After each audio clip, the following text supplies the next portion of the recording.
In other markets, take Scotch or vodka, you've seen a lot of premiumization, whether it be with age statements or all sorts of malts, whatever, in the Scotch market. That's come quite late to bourbon. And what's exciting for us is we're now seeing that premiumization trend grow. So Maker's Mark, one of our big premium brands, grew 14% last year.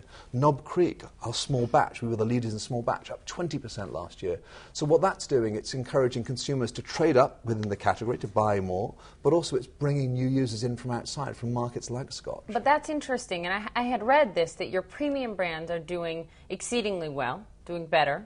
You've got higher margins, arguably, on those brands, right? Yes. So is this a tale of two Americas? The higher the price point, the more premium the product, the better it's doing. The good news That's is fascinating. that all of our brands are growing well, though. So take Jim Beam, the base of our business.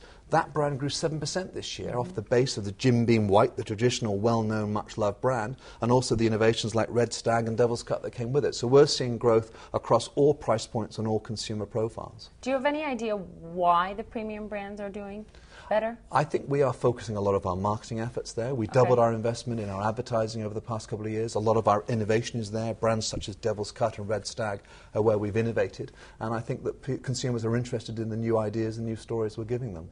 You've got your two premium brands here, right? Yes. Makers and Knob Creek. Yes. And then, at least price-wise, they go down from here. Who That's are you right. targeting with each of these? What demographics? Men, women?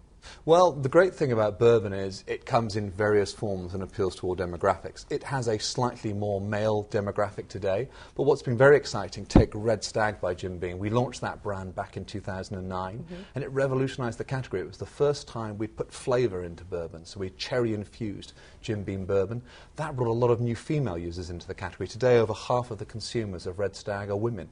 Give me a sense of how much more bourbon you are creating and exporting and selling in this country than you were, say, 3 years ago. Well, our business has grown significantly. We have, for example, in Kentucky, significantly increased our volume. It's gone from about, over the past 6 years, 11.5 to 15 million cases. There are 12 bottles in a case. You can see significant amounts of growth there. And we do see that growth continuing. I don't know if it'll grow at the current double-digit rate, but it's certainly, we believe, going to outperform the overall market and continue to be a great export success story. What does it mean in terms of jobs? It's a very important aspect for us there. In Kentucky, which is the heartland of our operation, we've invested significant money, about $130 million in over just the past 10 years, and that investment will continue to service the growth. In terms of jobs, we now have over 950 people employed in the state of Kentucky.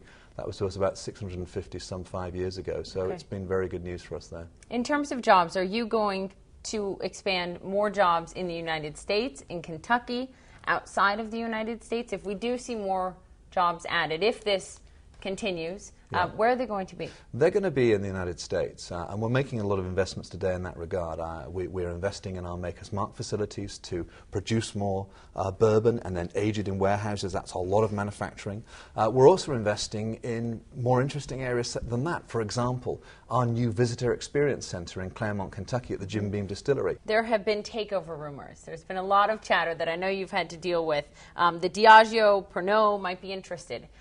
You're just about a year now as a standalone company. Any desire to sell? We're focused on one thing, and that is building a great standalone spirits company. We've got a bright and prosperous future, and I think we're demonstrating that we've got lots of growth opportunities for our investors and great returns to give them. Is it on the table, though? That's something that we are just focused on what we're doing. The rumors in this industry every day. If I had $1 for every rumor that I've been told in this industry, I'd be an extremely wealthy man. But the fact of the matter is we're set and very much focused on our future as a standalone business.